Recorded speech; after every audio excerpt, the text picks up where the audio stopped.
তা আমার একটা শব্দ আবেগের না, আমি প্রতিটা বিষয় বুঝে শুনে দৃঢ়ভাবে আমি সিদ্ধান্ত নিয়ে দেন আমি করেছি। আবু তোহা মোহাম্মদ আদনানের বিরুদ্ধে অভিযোগ এনেছেন যে তিনি কোন একজন পরনারীর সাথে তার সম্পর্ক হচ্ছে। তিনি কসম দিয়ে বলেছেন এমন কোনো অভিযোগের সত্যতা নেই, এগুলি সবই মিথ্যে। একটু জানতে চাই আপনার কাছ থেকে আসলে কেন এমন ধরনের অভিযোগ আপনি সামনে আনলেন? আল্লাহ রাব্বুল আলামিন দ্বিতীয় স্ত্রী সাবিকুন নাহারের সঙ্গে বিবাহ বিচ্ছেদ হয়ে গেছে, একেবারে খুলাসা হয়ে গেছে। মিডিয়াতে দেখলাম অনেকে প্রচার করতেছে যে 8 ভরি স্বর্ণের বিনিময়ে তালাক হয়ে গেলেন, বিবাহ বিচ্ছেদ হয়ে গেলেন। 8 ভরি স্বর্ণের দাম কত? এই বাংলাদেশের একজন পরিচিত বক্তা, সেলিব্রিটি বক্তা, আমাদের প্রিয় ভাই আবু তোহা মোহাম্মদ আদনান, তার স্ত্রী লাইভে এসে তার বিরুদ্ধে পরকীয়ার অভিযোগ করলেন। যিনি বিমানবালা এয়ার হোস্টের সঙ্গে প্রেম প্রীতি করে এবং তার অভিযোগ ধরে আজকে তাদের ভেতরে ডিভোর্স হয়েছে, তালাক হয়ে গেছে, বিচ্ছেদ হয়ে গেছে। অর্থাৎ আবু তোহা আদনান এবং তার দ্বিতীয় স্ত্রী সাবিকুন নাহারের সঙ্গে বিবাহ বিচ্ছেদ হয়ে গেছে, একেবারে খুলাসা হয়ে গেছে। মিডিয়াতে দেখলাম অনেকে প্রচার করতেছে যে 8 ভরি স্বর্ণের বিনিময়ে তালাক হয়ে গেলেন, বিবাহ বিচ্ছেদ হয়ে গেলেন। 8 ভরি স্বর্ণের দাম কত খবর জানেন? 16 লক্ষ টাকা। এর আগেও 2 স্বামী ছাড়ছে, এটাও ছাড়লো। এভাবে বছর 5 চললে তো কোটিপতি হয়ে যাবে। কথা কম না গা, 16 ভরি স্বর্ণ বুঝে নিছে। আগের স্বামী বলতিছে আমার এখানে 7 বছর সংসার করতে 2টা মেয়ে, সেই সংসার শেষ। আরেকটা শেষ, স্বামী একটা ধরে আর একটা ছাড়ে। এটা কি কোনো ভালো স্ত্রীর লক্ষণ হতে পারে?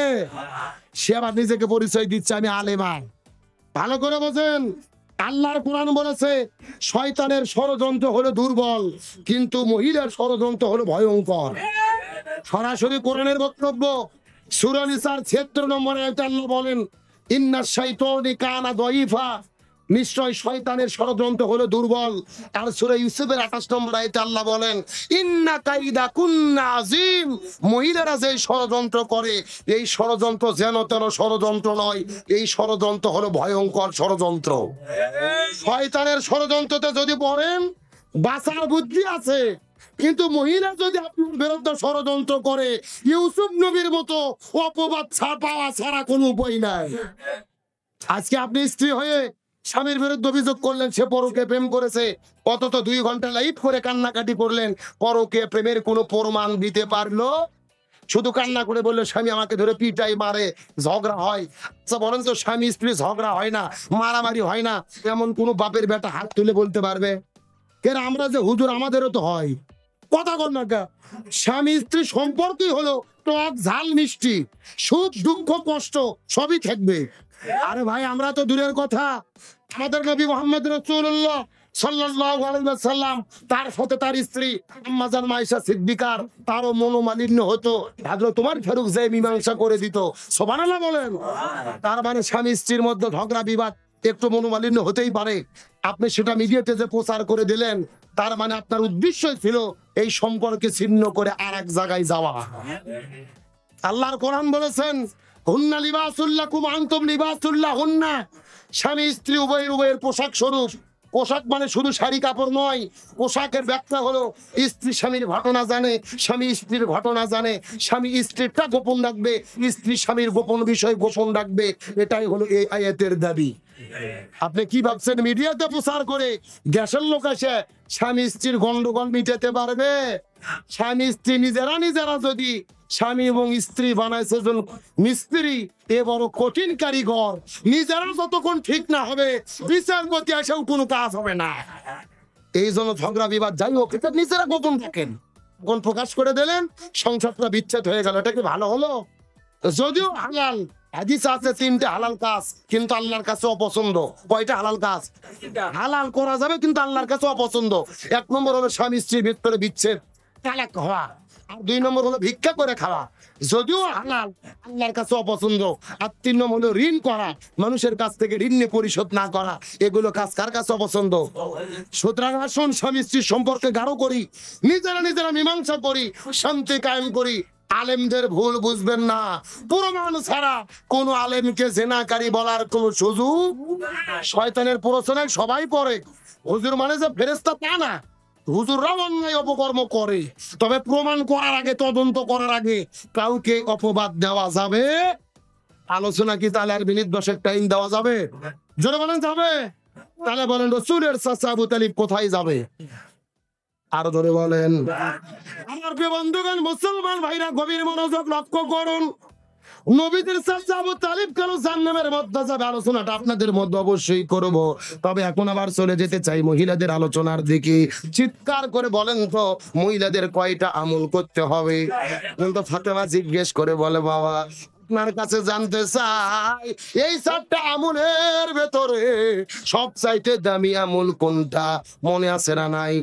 এ মুরব্বি মুরব্বি মুরব্বি, কি খবর বাপ? না না, বেশি পেশাব করা কিন্তু লক্ষণ ভালো না, ডায়াবেটিস হবে, বাড়ির বউ থাকলে আরো বিপদ। শোনেন, জীবনে কতদিন সিনেমার হলে গেছেন? এশিয়া মহাদেশের সবচেয়ে বড় সিনেমা হল নাম কি? মনিহার হলত সিনেমা দেখতে যে 3 ঘন্টা সিনেমা দেখেছে এমনও যুবক পেশাব লাগলে ওঠে না, সিপি মারে বসে থাকে। কথা কর না গা? তাহলে কোরআনের মহব্বতে 10টা মিনিট থাকা যাবে না? ওটা ওটির কোন সুযোগ? আমার বন্ধুগণ, মুসলমান ভাইরা গভীর মনোযোগ লক্ষ্য করো। হাতেম ডাকতে বলে, বাবা আপনার কাছে জানতে চাই, এই 4টা আমলই জরুরি, কিন্তু 4টা আমলের ভেতরে সবচাইতে দামি আমল কোনটা? রাসূল ডাকতে বলে, ফাতেমা রে, তুমি খুব গুরুত্বপূর্ণ প্রশ্ন করেছো রে মা। এই 4টা আমলের মধ্যে সবচাইতে গুরুত্বপূর্ণ আমল কোনটা? যদি জানতে চাও মনোযোগ দিয়ে শুনে নাও। 1 নম্বর হলো নামাজ।